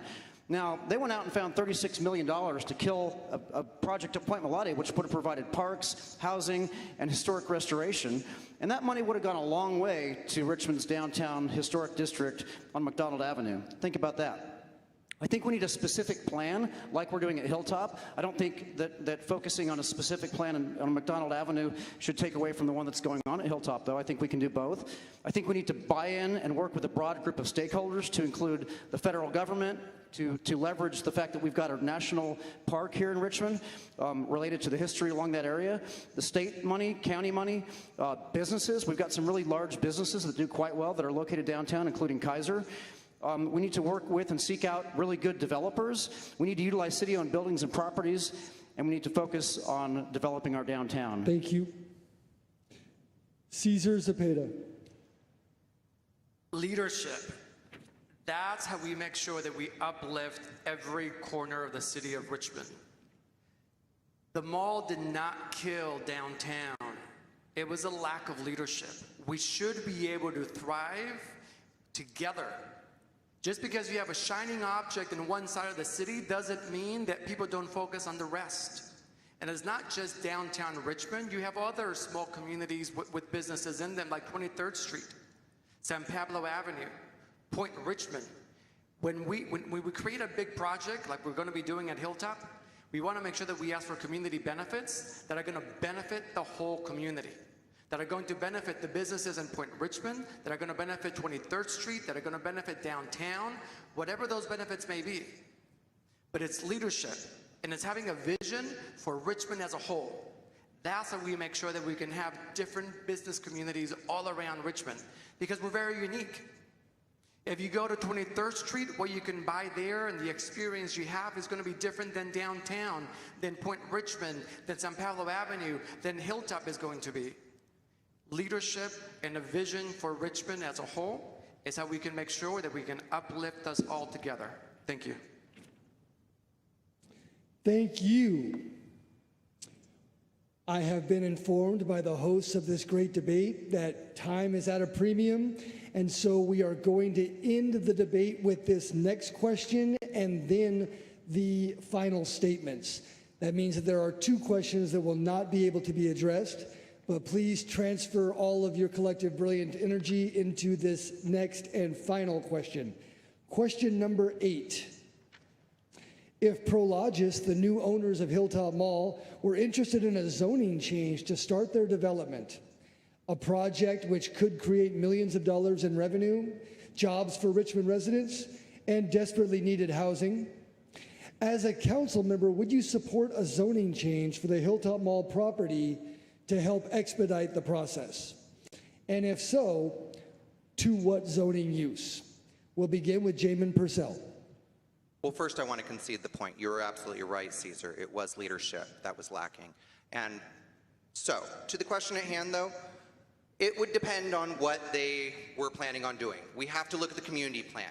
Now, luckily, Prologis has actually been having all these meetings with community members to be able to determine what the community wants.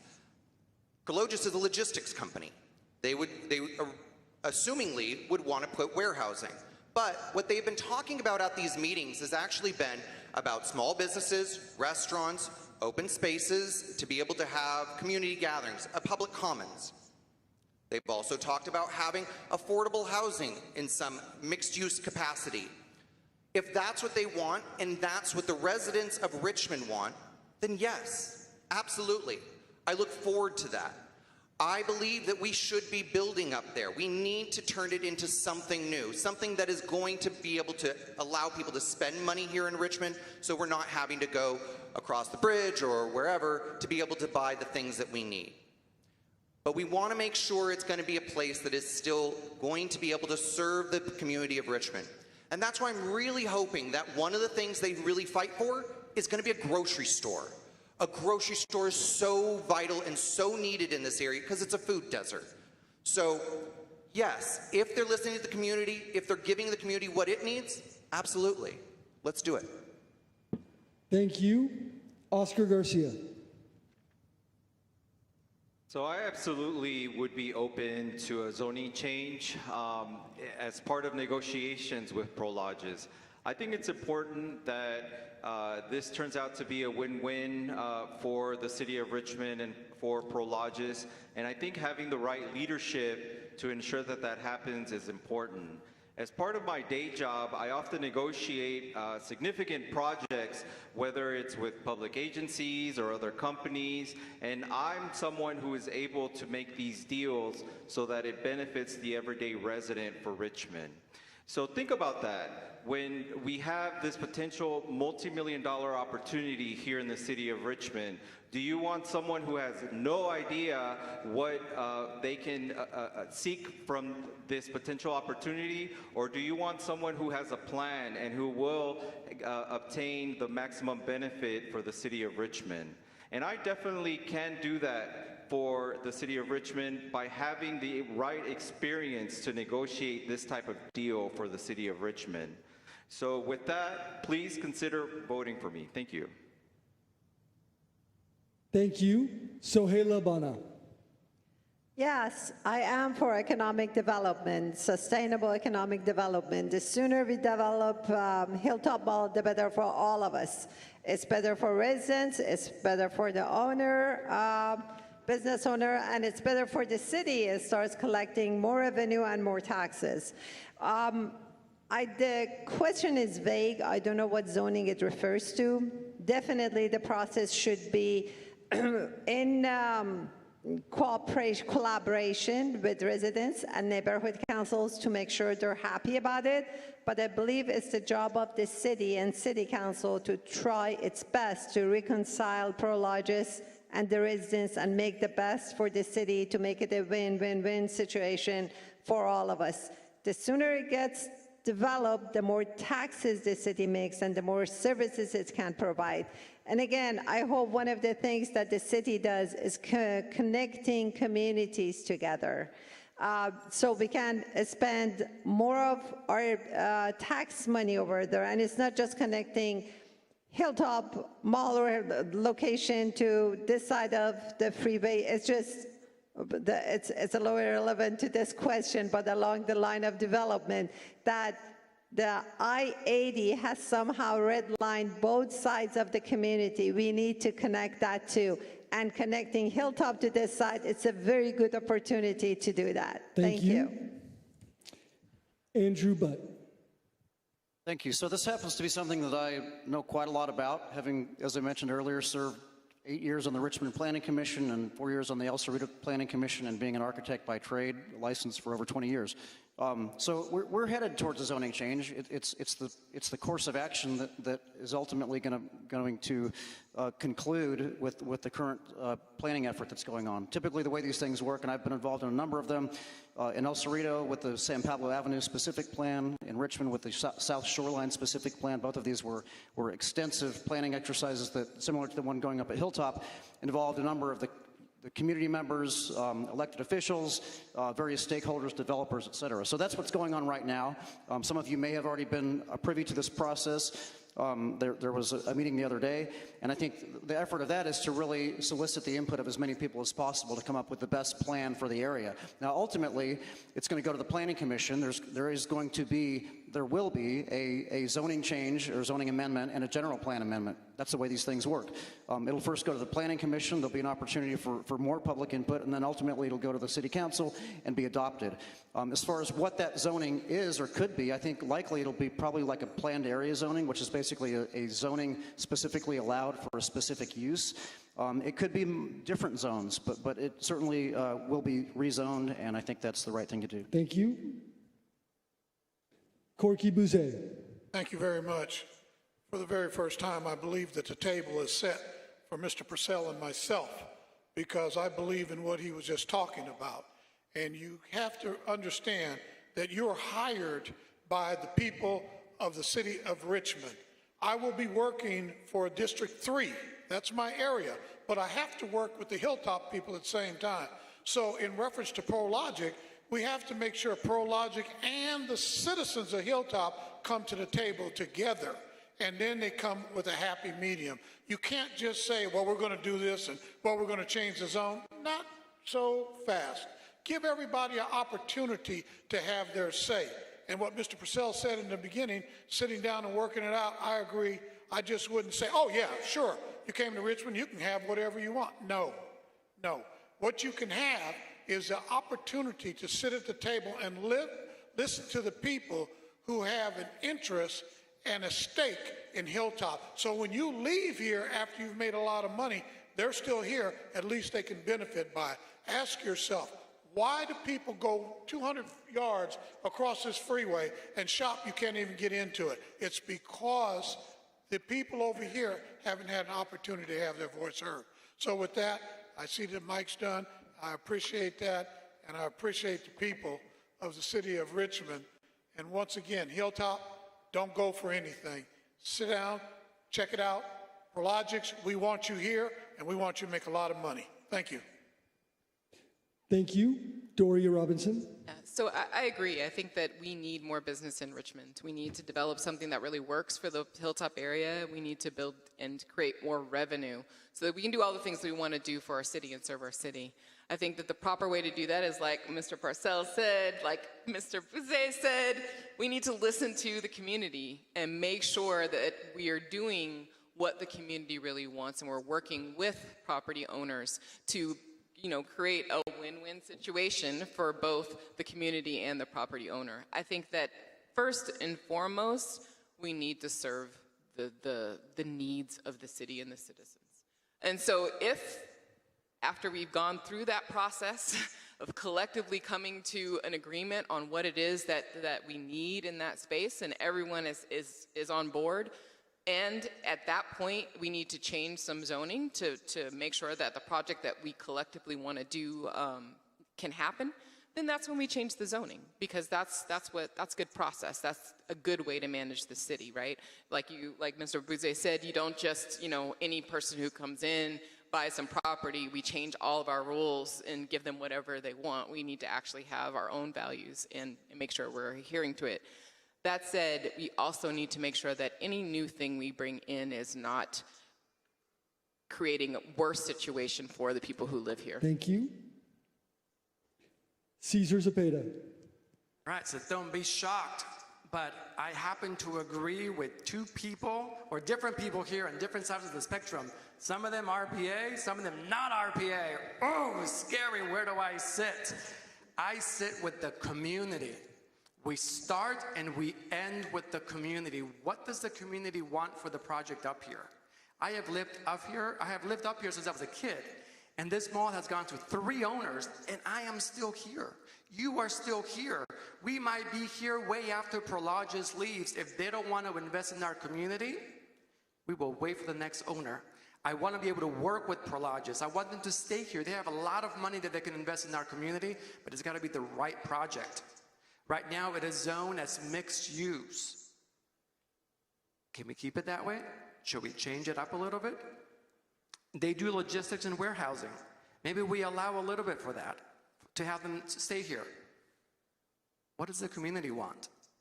The conversations start with the community, move forward with the community, and they end with the community. That's how we're going to be able to uplift everyone. And there's not just a community at Hilltop, but the community all over Richmond, because this is going to affect everyone all around Richmond. Thank you. Thank you all. That will conclude our question period. I want to thank all candidates for your preparedness and your energy in approaching all of these questions that were crafted for us by the good folks at the Fairmead Hilltop Neighborhood Council. With that, we will slide directly into closing statements. Each candidate will be provided 2 full minutes for a closing statement at this time. The order has been randomly generated by a computer. And with that, we will begin. Oscar Garcia. So first of all, I want to thank our hosts and all of those who are here today. Thank you very much for attending. I want to start off by saying that we are in a situation here in the city of Richmond where we need some new and fresh leadership. We are at a crossroads. You have some candidates who say that the city is moving in the right direction, and you also have some candidates who have not been involved as much as they should have been to adequately move the city in the right direction. I have been involved the last 10, 15 years advocating for District 3 as part of the Iron Triangle Neighborhood Council, working with my fellow neighborhood council leaders to advocate on important issues such as public safety, addressing homelessness, and other issues that are important to the district. I have been calling into the City Council and really pushing for things that matter in the district. And because of that, I am honored to have the endorsement of multiple local leaders based on my hard work in the City Council and as part of, or within the City Council process and as part of the Iron Triangle Neighborhood Council. I have the endorsement of the 23rd Street Merchants Association.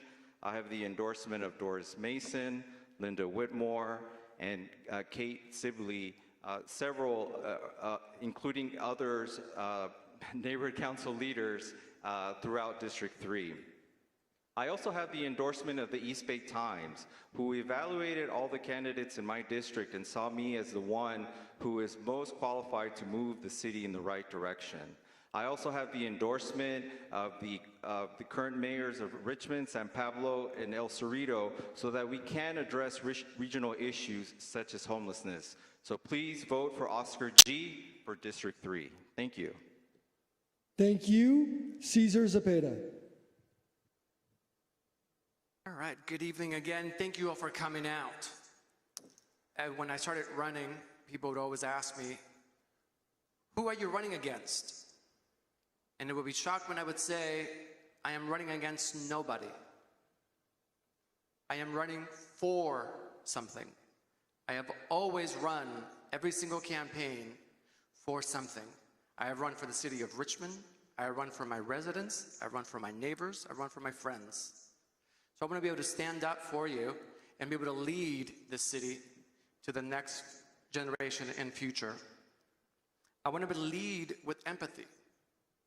I want to be able to bring this economic engine, maybe partnering with Prologis and other businesses to uplift our community, but also, again, leading with our community. I am pragmatic and I am balanced, and I have no conflicts of interest. I want to be able to provide some hope to this community. I was endorsed by the Democratic Party, but by our state controller, Betty Yee, by our state treasurer, Fiona Ma, and one of our elected officials here, one of our former elected officials, Mr. Sandu, former council member of Richmond, by the Sierra Club,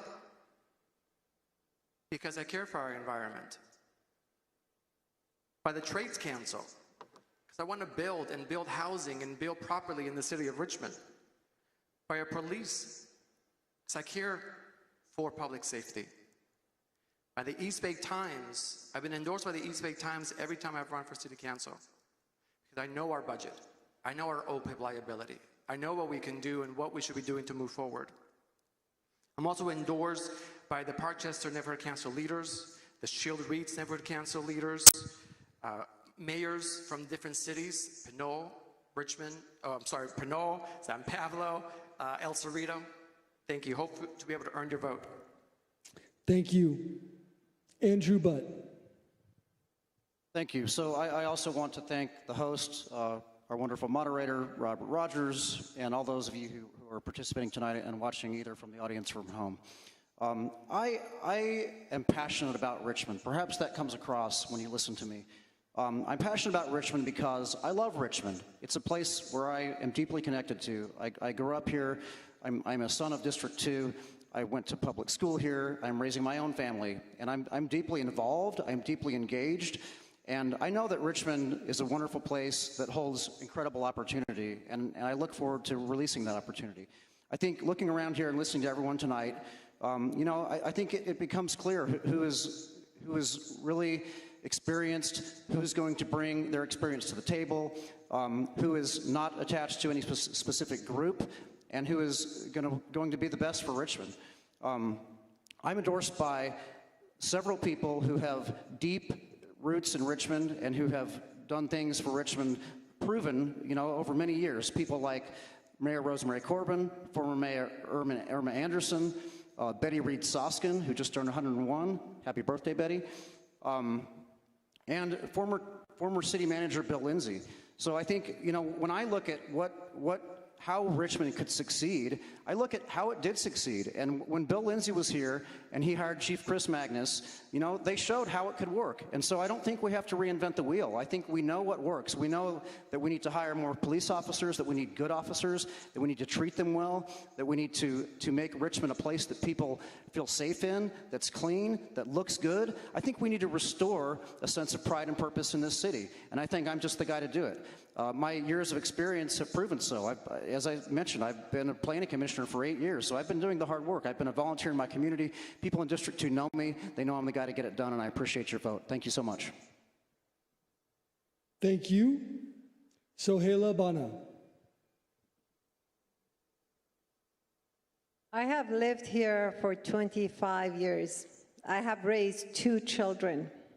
This is home. This is my community. District 4 is my community. And I have worked hard to make it safer and better. I have advocated for clean air, better parks, bikeable streets, worked on community building, organized the community for the sake of improving our public safety. I have been hard at work for many years. It's not like I'm just starting now because I'm running for office. No, I have been here for many years and working hard for this community many years and have been their voice and their advocate.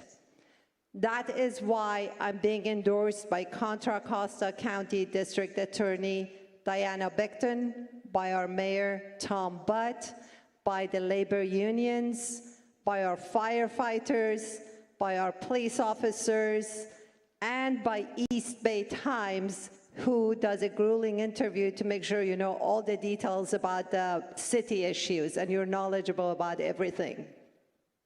So I'm honored to be supported by many of you as well. I'm asking for your vote, and I promise to be working just as hard for you, if not harder, when I'm at the City Council. Please check out my website, Sohaila Bana 4, that's number 4, Richmond.org, and feel free to reach out by cell phone anytime. I'm available, and I will remain accessible when I'm at the City Council. Thank you very much. Thank you. Corky Bouzet. Thank you very much. And in these final statements, I want to just say to you that you don't have to worry about Corky Bouzet. You know the name, you've seen the orange signs, and if you go on YouTube, you'll see when I was on the Richmond City Council. I have more experience than anybody sitting at this table. I've been your council person, I've been your vice mayor. I've traveled to China, I've traveled to Japan. I've come back to Richmond and put stuff together in Richmond. I am applying for a job today, ladies and gentlemen, and that job is for 4 years. And at the end of 4 years, if you don't think I've done my job, then you can fire me. But right now, everybody that's sitting here has never had the job before. I have. And if you, again, I'll say the same thing to you. Go on YouTube, see Corky Bouzet at the Richmond City Council.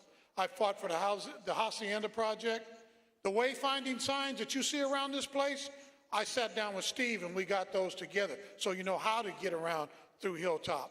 And one of the things is, I'm over on the south side. I have to work with everybody, but right now, my heart is in the south side because for the very first time, they'll be able to have a council person of their own that they can go to. Everybody knows if you want Corky, go to Casper's Hot Dogs. Everybody knows that, and you never have to go to City Hall to see him. I'm at your beck and call. So what you need to do is look and see who you want to hire for your job. We're all looking for CEO job, but if you as people of the city of Richmond hire Corky Bouzet, you will get everything that you've been looking for, and I will be able to work with other people to get things done. I'm sorry you heard me talking about the RPA, but you know, sometimes you just can't, you can take a horse to water, but you cannot make him drink. So with that, I want to say thank you to everybody, to the people that put this on, the Hilltop Group. Thank you. Thank you. Doria Robinson. So I want to start off by saying thank you to everyone for this opportunity to share ideas tonight. And then I want to say that I've spent the last 20 years actually creating the things that I've been talking about tonight. I've helped to develop the Unity Park and the Richmond Greenway, transforming that whole vacant space into a vibrant space where people walk their dogs, they go running, there's now a park there. I've helped to develop the North Richmond Farm that now serves 500 families food every week. I've created jobs. I employ 58 local residents. Most of them are young people from our community out of Richmond High and Kennedy High who are actually being trained to be professionals, to be the leaders that we need. Look at my record. I have 20 years of bringing millions of dollars into Richmond and creating opportunity. I'm not just talking about it, I've been doing it. I am involved with a VeggieRx program to make sure that people who have chronic illnesses like diabetes and high blood pressure get vegetables as a prescription from their doctors at Lifelong Medical Center as a part of their medical insurance. This is the kind of work that I've been doing. And I've been doing it alongside the Black and brown young people of this community, of my community. And I tell you, the reason why I haven't been an RPA member, because I feel like I have already given my heart to my neighbors, to the people of this community, to the young people who are in Richmond High, who are in Kennedy High, who were like me growing up here, who needed opportunity. That's who I serve. That's my party. My neighbors who live next to me and we talk and we hang out, that's who I fight for. Every door that I knock on, every family that tells me they want their children safe in the streets, every family that they tell me they want an opportunity for jobs, every family that tells me they want clean air, that's who I fight for. That's my party. I'm here to serve Richmond. I have so much experience that I want to bring and to make Richmond the place that I love. Thank you. Thank you. Jamin Purcell. Well, I hope that I've shown tonight that I know how the city of Richmond works, and I hope that I've shown that I share the values with my district and with the city of Richmond. I really do think we need to be looking towards the future. We need to be looking at the Green New Deal and the Blue New Deal. We need to be looking at a just transition. We can't let some businesses lord over us with fear that they will take it away. I've been working within the city, within politics for 8 years. I've worked within, as I said before, at the state level, at the county level, and at the local level, at the local level. I've been knocking now for months on over 4,000 homes. And that's why I'm endorsed by the Democratic Party, the Sierra Club, by Fiona Ma, by Mayor Gabriel Quintos, by Contra Costa County Supervisor John Joya. You know, I could go on, but I really want you guys to know that the people that I'm going to be responsive to are the residents of Richmond. Like I said, this is the first place I've ever been able to put down roots.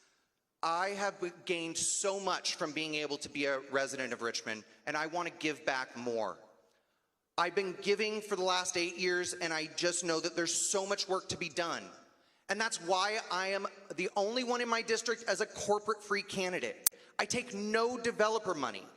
There is no fear that our green spaces will be turned into some other development. I want to bring hope and I want to bring opportunity to young people who live in Richmond.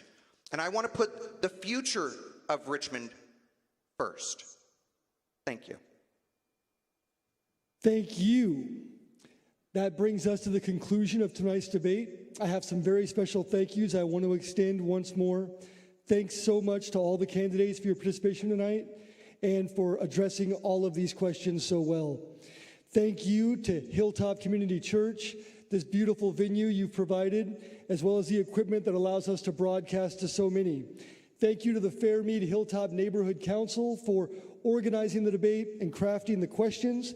Thanks especially to President of the Fairmead Hilltop Neighborhood Council. Thank you, I'm getting there.